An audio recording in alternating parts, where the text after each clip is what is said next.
Hello, I wanted to make another video. I am actually in Hong Kong now, and I'm going to be discussing with you not the reasons why I chose to move to the Philippines. I wanted to make sure this channel was very informational, but from an honest perspective. And so I have a few things that I want to talk about that I do not like about the Philippines. So I've got a list here that I've compiled.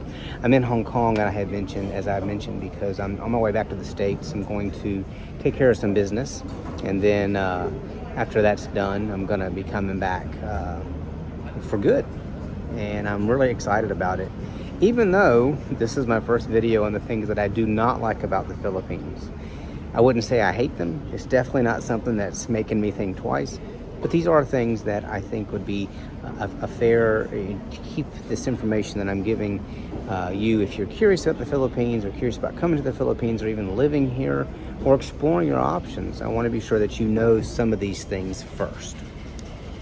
So let's just get right into it. Okay, I've made just a quick list as I was flying from Cebu here to Hong Kong. The first one is the dogs. Okay, especially out in the province area, but even in the big city area, there are dogs everywhere. They are just mixed dogs. Some of them are pregnant, little puppies around. I don't understand why. I don't understand the reason for it. But I have heard more than 4 or 5, trying to be as honest as I can, 4 or 5 stories of people that have, I can think of 3 immediately just in the last month. People gotten into accidents because dogs just being out in the road. And I've heard of someone being bit by a dog and thinking they were going to get rabies, and they had to go to the hospital. I'm getting a little bit off track, but they are all in the roads. If you were to say, if I take a 30-minute drive to the big city that's north of me, or a 30-minute moped ride, I could probably fairly say I would see 30 dogs just in the road. Now, that's not how many I would see once I parked and walked to the store, and there might be some of them. But dogs that I would have to honk my horn at, probably about 30 in a 30-minute drive. One every 2 or 3 minutes, you'll see a dog in the road, crossing the road, and they'll get out of the road when you beep. But it definitely is a safety hazard, and there's a lot of dogs. They're not growling at you. We did have that one I just talked about that got bit, but a lot of people, 3 or 4 that I can think of, have gotten into accidents because a dog ran out in front of them. So that's a problem, and the government, I don't know if their plan is to do something or not, but it is definitely a problem here. So keep that in mind, okay? I don't want you to think they're all over the place, but they kind of are. It's just accepted. Branching off from that, the traffic. And the traffic here, especially as the closer you get to Cebu or Manila or Davao, it can get slow. And one of the things I covered in a previous video was one of the great things that the Philippines is things move slower. And that can be a good thing and a bad thing, but it is a bad thing when it comes to traffic. Things move slower. I have not seen any incidents of road rage. Some of the speed of the traffic here and the things that I've seen, especially with all the mopeds just swerving in and out, in America, you would see road rage big time. But I haven't seen any of that here. So that is a positive off of the negative. Traffic can get rough here. It can. It can be slow.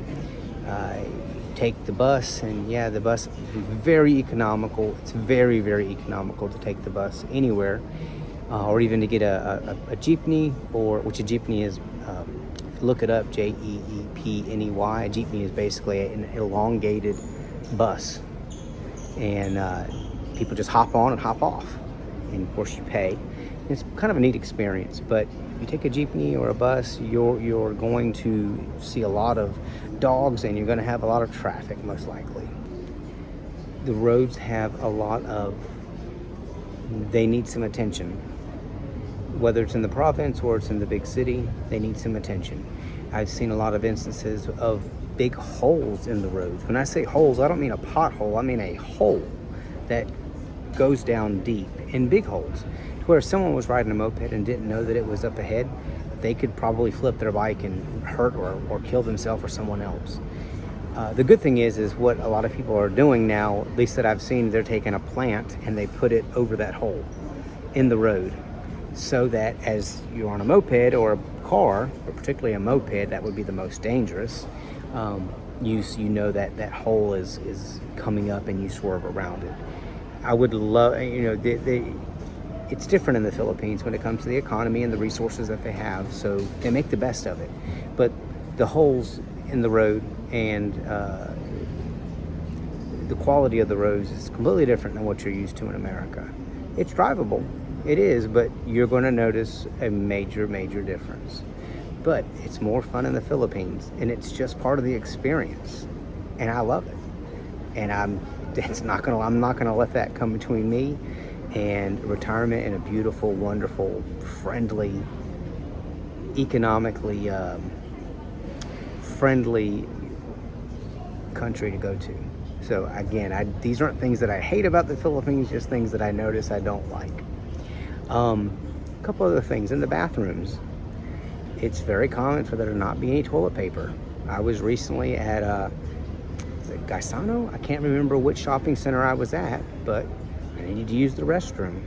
So I go to the restroom and there's no toilet paper in there. So I went and asked one of the ladies that worked at the shopping center. I said, hey, there's no toilet paper in the restroom. And I expected her to go get some. Oh, let me get some, sorry about that, and give it to me. But instead she said, oh, sir, you'll have to buy it. You can either buy it here in the store and take it in there with you, or you can, I think it's 5 pesos, there's a machine where you get a little packet of toilet paper. Okay, I thought it was a joke, but it's not a joke. It's not like that everywhere, but many places it's like that.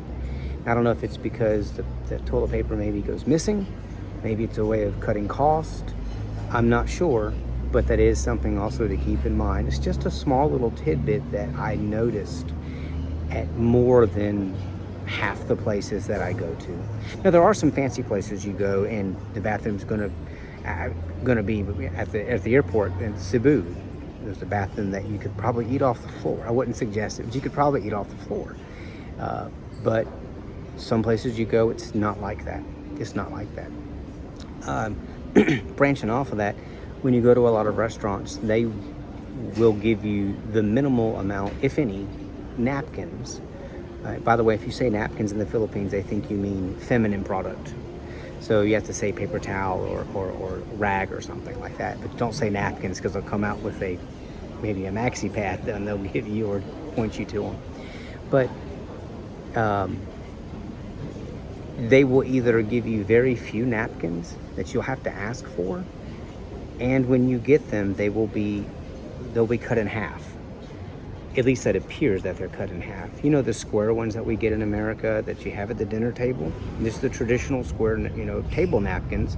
They have those when you ask for them, but they'll be cut in half. So they're long rectangles instead of a square. It's just a way that I guess they save money, cut down on trash, and I can respect that. But it's something that I don't like. It's very common here. The weather. It gets very hot. I mentioned this in the other video. It's a positive thing, but also it can be a negative thing too. The weather some days, it's just overbearing. But you can get an air conditioner. I mean, I've got an air conditioner in my house, but it's one of those things where if you don't have the money for an AC, or you don't have one, or you're at some place and they don't have an AC, you're just gonna have to deal with it. It's just one of those things that the Filipinos here are used to, and it's just fine. You just have to get used to it. And I've got one of those little portable fans you wear around your neck, and that's what I use if I happen to go out, if I know I might be waiting somewhere, because things move slow here. So if you go someplace like I had to go to the electrical company to take care of some wiring that was a concern around the house, and you wait there for a while. Even if there's no one there, you might wait there for a while. So bring some sort of fan or device with you to keep you cool. Lack of change.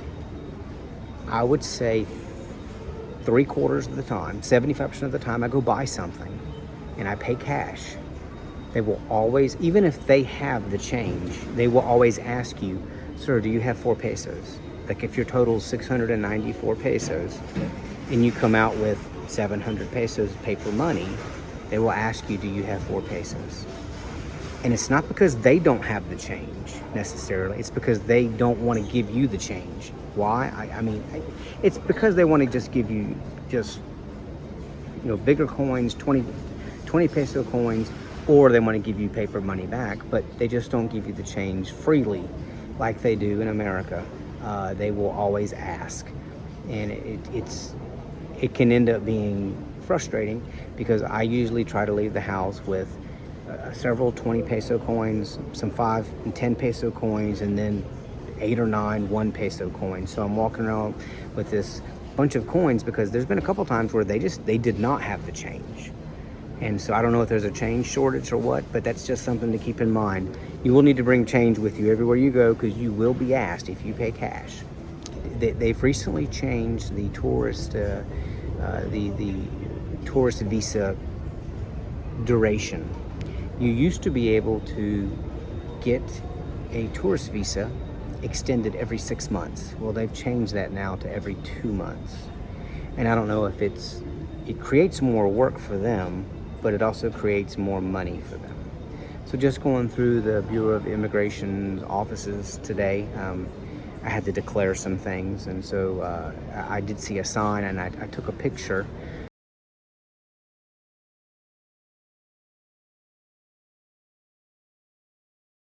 And I might end up putting it in this video. If I can't, just send me an email at myphsimplelife@gmail.com.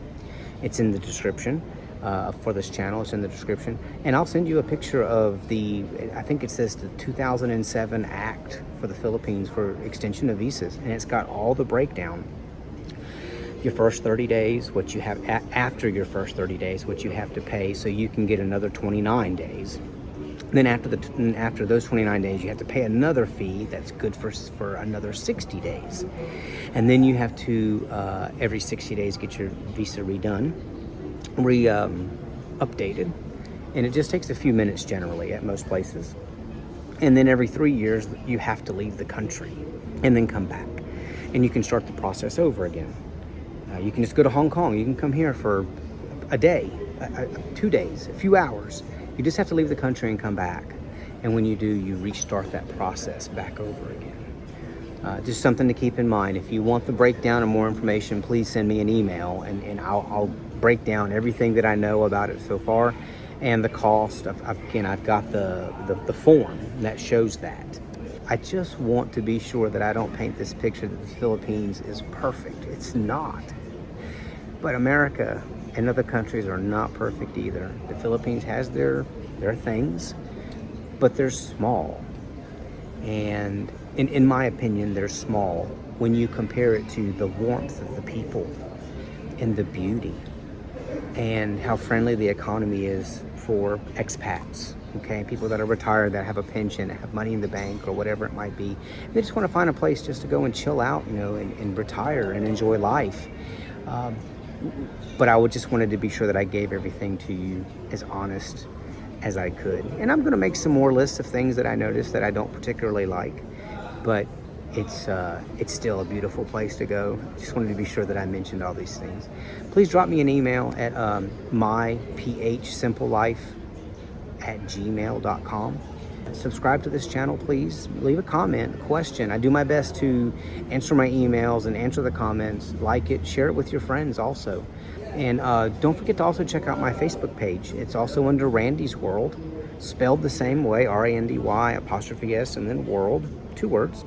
And it's the same picture. It's me with the Jollibee. That Facebook page is more geared toward the locals. I've got some reviews on there and some funny videos and restaurants that I've visited. But the YouTube channel that you're watching now is geared more towards expats and information and stuff like that. There'll be a wide variety of things, but they're geared towards, just different things. But subscribe to both of them and you'll get everything. You'll get to see the fun stuff, the funny stuff, the local stuff, and even the important stuff when it comes to if you want to come to the Philippines and know what to expect. So anyway, I appreciate you guys. Again, please like, comment, subscribe, share this with people.